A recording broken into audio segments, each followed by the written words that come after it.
उस व्यक्ति के साथ अब इस जिंदगी में कोई समझौता नहीं हो सकता है। मर जाना कबूल है, उनके साथ जाना हमको कभी कबूल नहीं है, यह अच्छी तरह जान लीजिए। नमस्कार, न्यूज पल्स में आप सबों का स्वागत है और मैं हूं संतोष सिंह। तो आपने सुना, मोदी कह रहे हैं इस जन्म में ना बाबा ना। नीतीश कह रहे हैं मर जाएंगे लेकिन बीजेपी में नहीं जाएंगे। राजनीतिक व्यक्ति जब अगर इस तरीके की बात करे तो सावधान हो जाइए कि कुछ न कुछ हो रहा है, और कुछ न कुछ हो रहा है। इसीलिए एक मरने का कसम खा रहा है, एक दूसरा इस जन्म की बात कर रहा है। जबकि अगर बिहार के राजनीतिक परिदृश्य को अगर आप समझें तो ये कोई नई बात नहीं है। दोनों एक दूसरे को कितना बार साथ किए हैं, कितना बार साथ छोड़े हैं, किसी से छुपा हुआ नहीं है। लेकिन बड़ा सवाल ये है कि बीजेपी ये जो शपथ लिया है, वो शपथ प्रदेश कार्यकारिणी की बैठक में प्रस्ताव ला कर लिया है। इसका क्या मतलब है? वैसे बीजेपी प्रदेश कार्यकारिणी में इस तरह के कई प्रस्ताव पास किए हैं। आपकी जानकारी के लिए, जम्मू कश्मीर में पीडीपी से समझौता नहीं करेंगे, कई तरह के इस तरह के काम है, समझे। लेकिन वो करते रहे हैं, ऐसी बात नहीं है।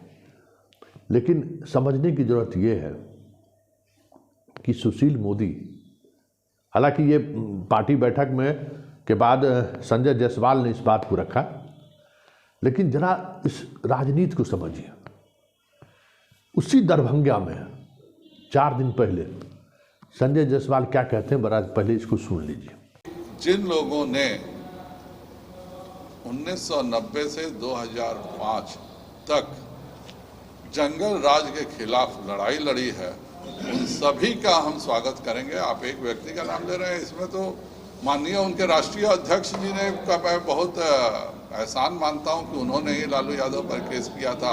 लालू यादव को जेल भिजवाने में सबसे ज़्यादा भूमिका अगर कही जाए तो सुशील जी और रवि जी के साथ शिवानंद तिवारी जी की, ललन सिंह जी की थी। तो वैसे सभी लोगों को जाहिर बात है कि इस गठबंधन से अगर जिसको भी कचोट रहा हो हमारे साथ आ सकता। तो आपने सुना कि लालू के जंगल राज के खिलाफ जो लोग हैं उनको हम साथ लाने को तैयार हैं, हम लोग साथ मिलकर चुनाव लड़ेंगे। 4 दिन बाद इसी दरभंगा में प्रदेश कार्यकारिणी की बैठक होती है, और उस बैठक में ये प्रस्ताव लाया जाता है। लेकिन उससे पहले, प्रस्ताव लाने के बाद क्या हुआ वो उस पर भी चर्चा करेंगे, लेकिन उससे पहले सुशील मोदी का भी वो बयान सुन लीजिए। ठीक संजय जायसवाल जिस समय पटना में से बाहर दरभंगा में बयान दे रहे थे, ठीक उसी समय पटना में सुशील मोदी बयान दे रहे थे। उस समय कोई कसम नहीं खा रहे थे। नीतीश कुमार की असहजता जो है वो स्पष्ट दिखाई दे रही है। सर, अगर वो पलटते हैं तो बीजेपी उनको लेगी, बीजेपी के दरवाजे खुले हैं उनके लिए। नहीं, देखिए, लेने नहीं लेने का अभी कोई सवाल नहीं है, क्योंकि मैं उसके लिए सक्षम नहीं हूँ। कोई राज्य इकाई किसी बड़े नेता को शामिल कराने के लिए सक्षम नहीं है। ये मामला केंद्रीय स्तर पर होता है, लेकिन कौन आएगा कौन नहीं आएगा इस राजनीति में कोई नहीं जानता है।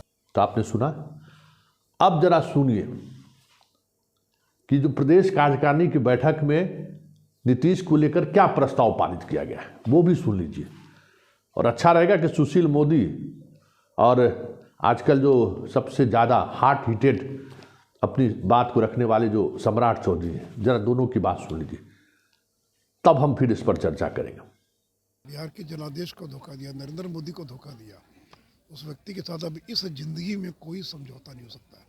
बड़ा स्पष्ट तौर पर कहा है कि हम किसी भी हालत में नीतीश कुमार जी के साथ अब कोई समझौता नहीं करेंगे। बिहार में अब भाजपा की सरकार होगी, इसकी कल्पना के साथ पूरे कार्य समिति में हम चर्चा कर रहे हैं, और पूरे बिहार के राजनीतिक कार्यकर्ता ये सब सम्मति से तय किया है कि हम अपनी सरकार बनाएंगे। हमने बहुत दिनों तक दूसरे को माथा पर ढोने का काम किया, अब नीतीश कुमार जी के लिए कोई स्थान नहीं बचा है।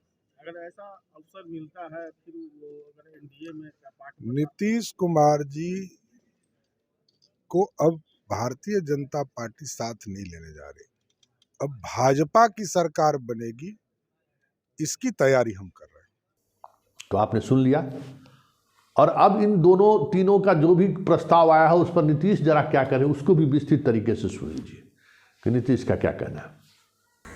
तो याद कर लीजिए, आप लोग नई पीढ़ी के लोग हैं 10 में, तो जब चुनाव लड़े तो आप समझ रहे हैं ना कि जितना बार चुनाव लड़ा था कितना बार जीते थे हम लोग जी।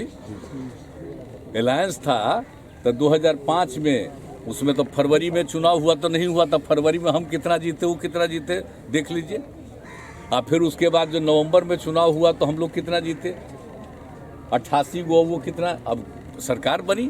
और उसका जो 2010 वाला था, तो आप जरा सोच लीजिए, ये वो को ला करके जो हम लोगों का सिंबल है, उसी तरह से 2 जगह और सिंबल है, कोई कोई ला करके करता था इधर उधर। झारखंड मुक्ति मोर्चा, हाँ नहीं, 2 जगह का, झारखंड मुक्ति मोर्चा और वहाँ का। हाँ, तो इसी का करा के कुछ लोगों को ला के कुछ हम लोगों का कर देता था, 5-7 लोग ऐसे ही। लेकिन बताइए उनको कितना मिला, आपको पता है?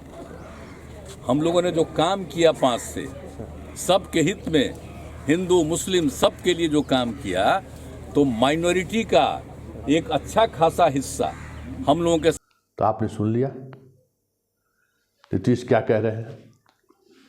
बस यही राजनीति को समझना है।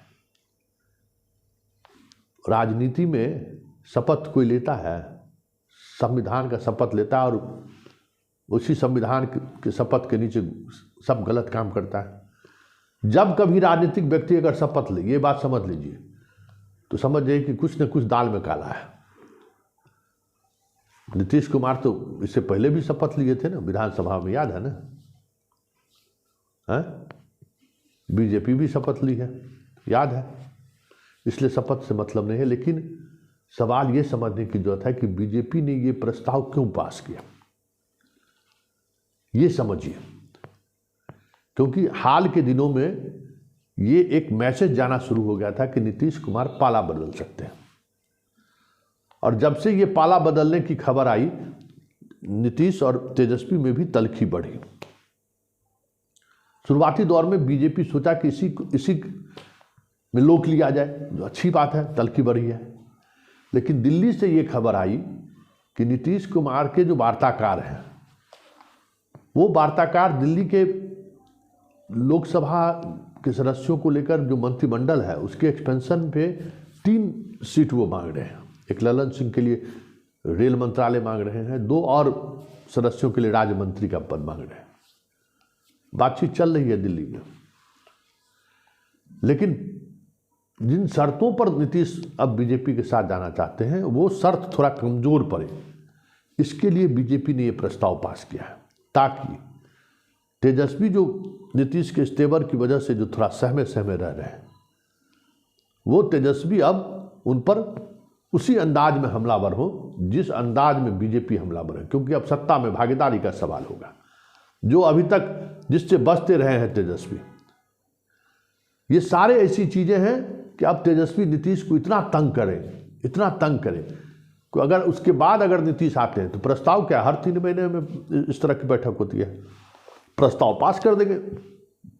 जिस दिन पास करेंगे उसी दिन नीतीश के साथ आ जाएंगे। लेकिन तब नीतीश को हम अपनी शर्तों पर लेंगे।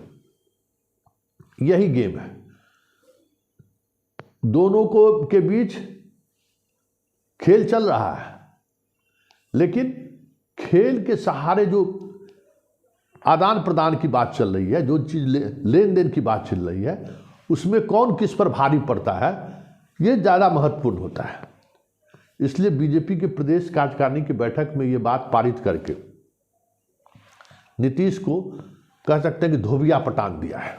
धोबिया पाठ होता है ना, धोबिया पाठ सिखाया है कि अब देखिए मजा। क्योंकि अभी 24 में समय है, बहुत काफ़ी समय है, ऐसा थोड़ी है कि 2 महीने बाद चुनाव है। तो अब तेजस्वी भी मजबूर करें उनको, हम लोग तो मजबूर कर ही रहे हैं, हम लोग तो उन पर हमला करेंगे ही करेंगे। तेजस्वी के पार्टी की तरफ से भी जिस तरीके से हमला हो रहा है, तो अब सोच ले क्या करना है नीतीश को। तो ये सारा कुछ नीतीश को का जो डिमांड है उसको कैसे कम किया जाए, उसको लेकर ये इस तरीके की बातें सामने आई हैं। और याद रखिए, चलते चलते जब कभी नेता कोई कसम खाए तो समझ, वो भी सार्वजनिक रूप से, तो समझ जाए वो कसम तोड़ने के लिए खा रहा है।